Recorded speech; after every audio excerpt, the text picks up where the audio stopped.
نہ حضرت علی ان کو کافر سمجھتے تھے، نہ وہ حضرت علی اور ان کے ساتھیوں کو کافر سمجھتے تھے. وہ دونوں ایک دوسرے کو مسلمان سمجھتے تھے. نہ وہ لڑنے کے باوجود نہ وہ ایک دوسرے زخمیوں کو قتل کرتے تھے، نہ ان کی عورتوں کو غلام اور لونڈیاں بناتے تھے، نہ ان کے مال کو مال غنیمت، ان میں سے کوئی فریق ایسا کام نہیں کرتا تھا. اگر وہ ایک دوسرے کو کافر سمجھتے ہوتے تو ان کی عورتوں کو غلام بناتے کہ نہ بناتے، ان کے مال کو غنیمت بناتے کہ نہ بناتے. یہ نہ حضرت علی رضی اللہ عنہ نے بنایا ہے، نہ حضرت امیر معاویہ رضی اللہ عنہ نے بنایا ہے. یہ انسان تھے، حضرت امیر معاویہ رضی اللہ عنہ بھی، حضرت علی رضی اللہ عنہ بھی غلطی ہوئی ہے ان سے لڑنے والی. اللہ نے ان کی غلطی کیا کر دی ہے؟ معاف کر دی. اور اللہ نے ان کے لیے رضامندی کا سرٹیفکیٹ قرآن میں نازل کر دیا اور ان کو ہمیشہ کے لیے جنتی قرار دے دیا. سب سبق سارے صحابہ کو، ان میں امیر معاویہ بھی ہیں، ان میں جتنے بھی غلطیاں کرنے والے صحابہ ہیں، جن سے زنا ہوا وہ بھی ہیں، جن کو رجم کر دیا گیا وہ بھی ہیں. سب کو اللہ نے کیا کر دیا؟ وہ جو میدان جنگ میں جنگ احد کی وجہ سے شکست ہوئی تھی، جن کی وجہ سے وہ 70 کو کھڑے کیے تھے، ان کو بھی اللہ نے معاف کر دیا. سب کو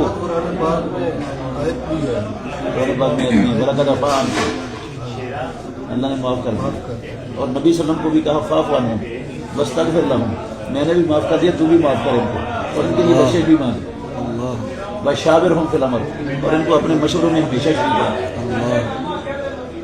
یہ قرآن میں اللہ نے کہا. اب بیٹا جن غلطیوں کو اللہ نے معاف کرنے کا اعلان کر دیا، ان غلطیوں کو اب ہم جو ہے نا وہ موضوع بحث بنائیں گے تو نتیجہ کیا نکلے گا، اس میں سے حاصل کیا ہوگا؟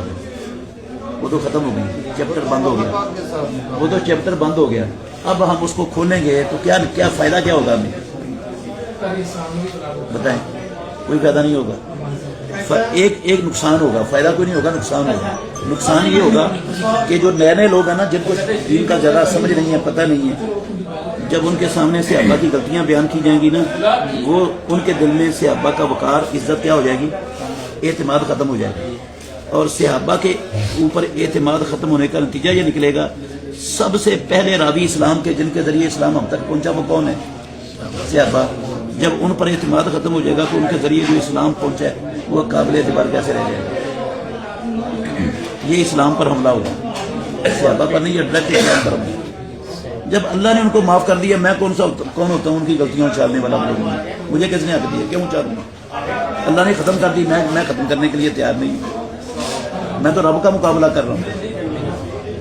اچھا، باقی رہی بات حضرت عمار بن یاسر رضی اللہ عنہ کو کہا تھا تقتلک الفئۃ الباغیۃ، اسی حدیث کے اندر یہ لفظ ہے، اسی حدیث میں کہ حضرت عمار ان کو جنت کی طرف بلا رہا ہوگا اور وہ عمار کو جہنم کی طرف بلا رہے ہوں گے. اچھا، اب امیر معاویہ رضی اللہ عنہ وہ تو مسلمان تھے، مومن تھے، وہ تو کسی کو جنت کی طرف بلاتے ہی نہیں تھے. تو اس کا مطلب ہے وہ امیر معاویہ نہیں ہے.